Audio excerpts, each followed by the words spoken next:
murderer, if you're a liar, if you're a thief, it's because you hate the word of God. You hate God.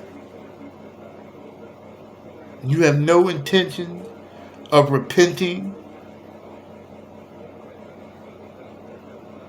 It's going to say here, for everyone that doeth evil hateth the light, neither cometh to the light.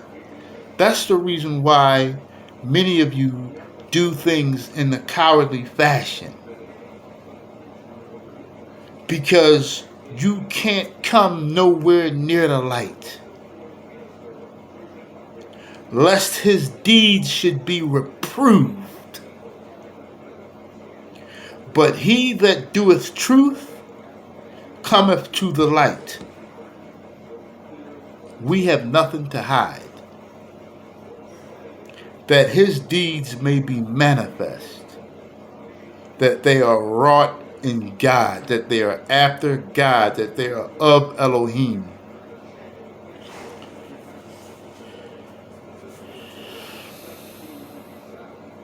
See, Christ is the light.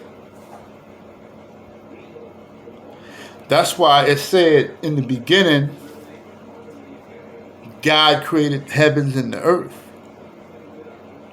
And the deep and the earth was darkness, without form, and it was void, and the earth was pitch black. The Spirit of God, the Spirit of Elohim, went about the surface of the darkness and made light, because God is light. When Christ came here among his people, by the way, Christ didn't go to the other nations. He remained among his people. The Romans did slaughter him because our people are wicked. You Negroes, the ancestors of you Negroes, were evil. And because Christ was light, because Christ was righteousness, your ancestors crucified him by allowing the Romans to kill him. Christ said, I'm not of this world. And he said that if my soldiers was down here, they would have not turned me over, that I may be persecuted, or that I may be, slaughtered. Okay? Now,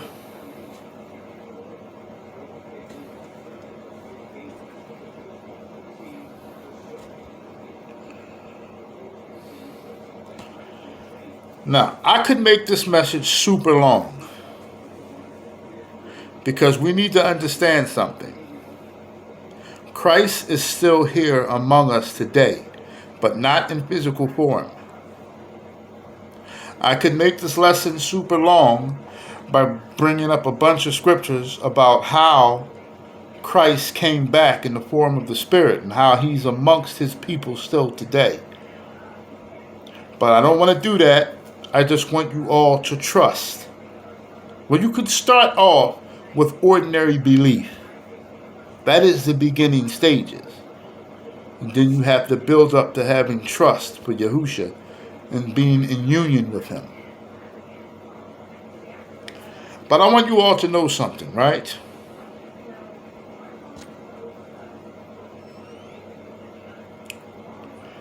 Let's go to the fifth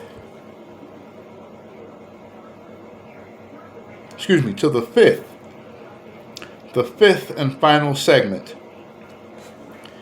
The fifth and final segment is called God Body. Okay? God Body. Okay? So now we know that Elohim, or God, is light. In this world is darkness. Even when the sun comes up, still darkness. Okay? Let's go to Isaiah. This message is titled Dark Matter. And our final segment and our last segment is titled God Body. Let's go to Isaiah chapter 66. Isaiah chapter 66. Thus saith Yahuwah,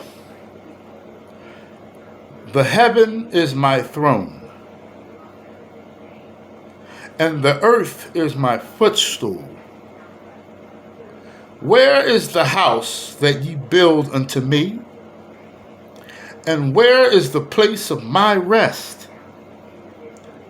For all those things hath my hand made, and all those things have been, saith Yahuwah. But to this man will I look, even to him that is poor, and of a contrite spirit, of a lowly spirit, not low self-esteem, that is of a contrite spirit, meaning extremely humble, and trembleth at my word. Let me read that again for y'all. I need you all to understand what's going on here. This last segment is titled God Body. And I want to make you all understand this message. And I want you all to listen very closely. Isaiah chapter 66. Thus saith Yahuwah, the heaven is my throne. This earth, I sit my foot on top of this planet. So where is the house that you be? All you churches, all you mosques, all you synagogues, all you places of worship that are built with stone and bricks and wood and glass. He said, and where is the place of my rest? For all that, I made all that shit.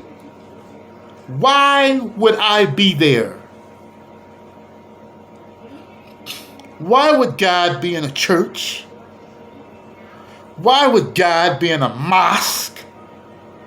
Why would God be in a synagogue?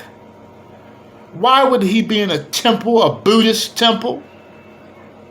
Why would God be in the forest, a shrine? Why would he be in a statue? Why would he be in a rock?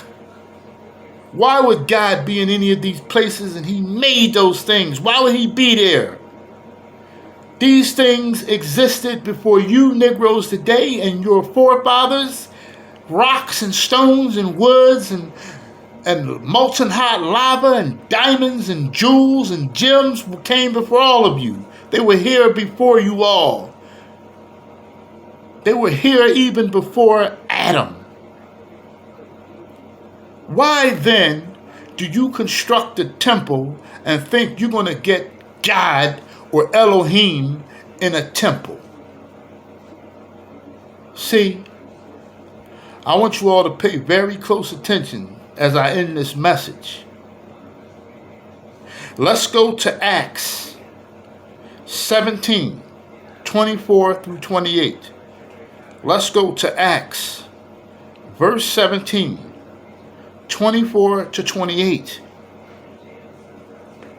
The God who made the world and everything in it is Yahuwah of heaven and earth, and does not live in temples built by human hands.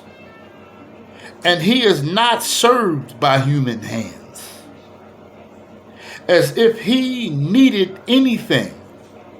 He don't need you. Rather, he himself gives everyone life and breath and everything else. From one man he made all the nations. Abraham. That they should inhabit the whole earth. He's talking about all of us. And he marked out their appointed times in history and the boundaries of their lands. God, Elohim, did this so that he would seek him, and perhaps so that you all would seek him and perhaps reach out for him and find him. Listen, though he is not far from any one of us, though he is not far from any one of us, though he is not far from any one of us, though he is not far from any one of us, Christ is not far from any one of us, none of us. Now let's not get it twisted. He's dwelling in the midst of the Israelites. Let me not misconstrue my message. I'm not a hypocrite. Yahuwah only dwells amongst his people. But for any person out there that reaches out to Revelations 1:14 and 15, 1:14 and 15, he can come and abide with you.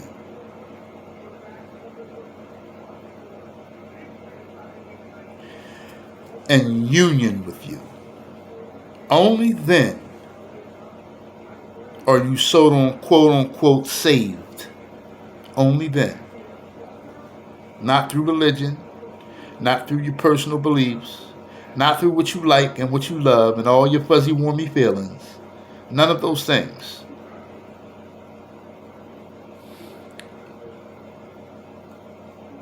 For in him we live and move and have our being. Because he is the one, he is our life force. As some of your own poets have said, we are his offspring. All humanity, Christ is the God of all flesh.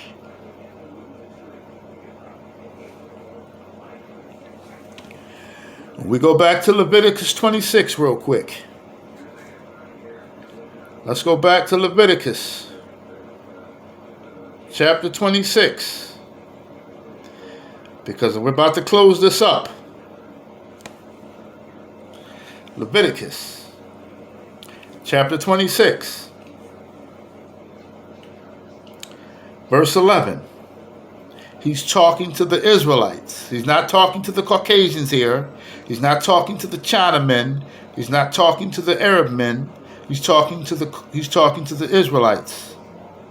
And he says, and I will set my tabernacle among you, meaning I will come down and walk. I will come down in person. Didn't he do that as Christ? Though that's not the prophecy this is pertaining to. I'm going to get to that in a minute. He said, and I will set my tabernacle among you, and my soul, see, the soul of his tabernacle, because he has a soul. He is the soul, right? But he's a little different, because his tabernacle is unperishable. See, our flesh, it perishes. Rigor mortis settles in, and that's it. When Christ died, allegedly, rigor mortis never settled in. Yes, his flesh never corrupted. No, Christ is not the same. He's not. He's not. He's not the same. He's something different. Okay? He said, and I will walk among you, and I will be your God. I will be your power. I will be your Elohim. And ye shall be my people. Who? The Israelites. And I am Yahuwah, your Elohim. See, Yahuwah is his name, meaning Yah, the existing one. Yahusha meaning Yah, he who delivers.